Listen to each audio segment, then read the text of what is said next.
cerita rangkaian dari jawaban 5 itu ada informasi lain. Itu tetap ada tulis dan dilaporkan. Baik, coba itu ya soal apa yang dikerjakan. Sekarang kita lihat di pedoman wawancaranya.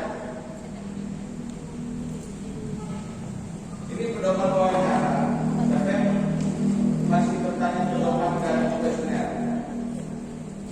Kalau pedoman itu kita bisa bebas bertanya dengan kalimat kita sendiri, ya. Tidak perlu harus tertulis dengan yang ini. Kertas ini sama persis.